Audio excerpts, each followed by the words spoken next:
But then every once in a while you get blessed, like JJ and I. We got blessed in New York, and we ended up. Uh, it was with Jim Jefferies. He does Madison Square Garden. He does, and then I after, did yeah, yeah, yeah. Uh, you did for the you gig. do? Yeah, Yeah, yeah. yeah, I did it. You were on I the did it. gig, so you do the I did garden. this set, and Russell Crowe was in my green room, and Yeah, yeah. I was So yeah, it then was it was that pretty amazing. magical night. Russell Crowe pops up, and then the RZA pops up because they're friends. Yeah, that makes Yeah, sense. of But course. whatever, The you who? know, the RZA RZA, Wu from the Tang. Wu-Tang. Oh, oh. Okay, but they RZA are is the friends because they've done a RZA's the movie. director. Yeah, RZA directed Russell. Oh, Yeah. wow. Yeah, And then after the after party, but again, this is with Jim. yeah, After the party with Jim Jefferies, we end up after his perform. Then we end up seeing Billy Joel. The last four songs of Billy Joel, so we which get is the all you need. hits. The best All you Yeah, ones. need. Yeah, yeah, yeah, that's yeah. all you need. We didn't have to throw in, and we're close enough where we could throw stuff at Billy Joel. We Yeah, enjoy that. We're all hugging because it's this magical Narnia moment that we're having. pretty Then we amazing. go, Because also the timing's amazing. Because Jim Jefferies is a huge Billy Joel fan. So for Jim yeah, Jefferies to be doing his Madison Square Garden yeah, performance, and Billy Joel to be doing his Madison Square Garden residency, like what a yeah. it's magical, isn't it? That Yeah. it came together like that. Then we ended up at a rooftop party. I remember that night vividly. I can transcribe that night. We end up at a roof night. Jim is making fun of me because I don't drink, and he just sees me in the corner eating chicken fingers because that's what I do, right? And I'm watching over my boys because I'm hanging out with them. So I'm watching out for Jim. I'm making sure that people aren't just ordered because he threw his credit card down. I'm making sure that people aren't being savages trying to take advantage. JJ's having a few drinks. He's eating. Amos is with us also, right? I believe. And then all of a sudden, I'm telling Jim, I'm gonna go. I'm gonna head uptown to meet up. Um, and Jim goes, "No, you're not."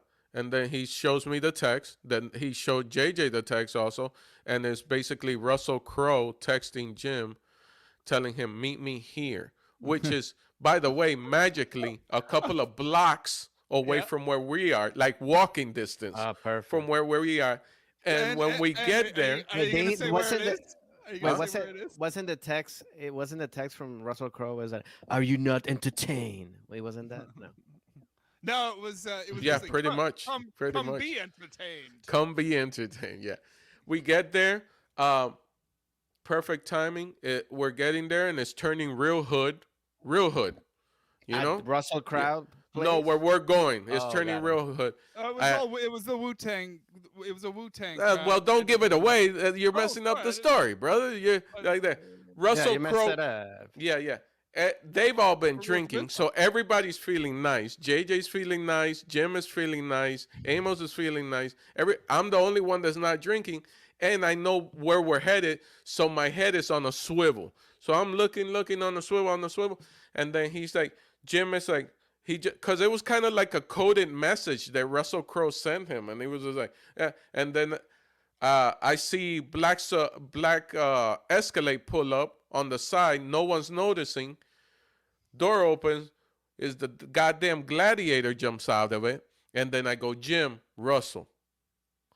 Jim, like, hey Russell. As soon as I see each other, love the oceans part. We go inside, and what we go inside to is Wu-Tang's Clan 25th anniversary.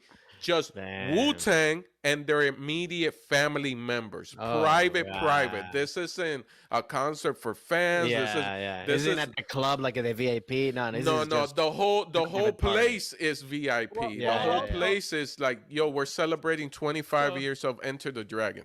Nice. I have two 36 chambers, I'm sorry. two big memories I need to mention about this. Do you remember where it was, Orlando? Do you remember the venue? No, I don't remember the venue. It was the back room. It was a footlocker. It was a huge like storage. It was a footlocker basically. There Yeah, was yeah, yeah. shoes and shit around. It was all the back. It was epic. It was super huge.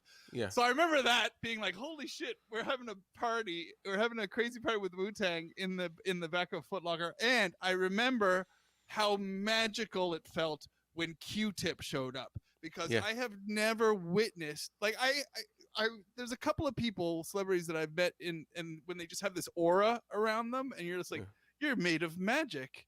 Like I remember meeting Melanie Ackerman, the actress, and I felt the same. I was like, oh wow, okay, I can see why she's special. And Q-Tip radiates when he walked into the venue. Like you could sense that he's in a venue. I was like, it blew me away, man. But I just remember JJ telling me this is like I'm inside of the, like he says something very poetic.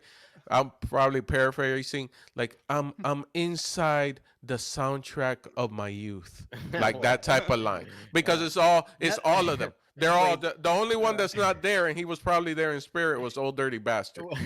Yeah. You know, and then Q-Tip shows up, and then and then for me it was Power shows up, and Power's like, yo, I recognize that voice. Power's like the financial backing of the Wu-Tang, like the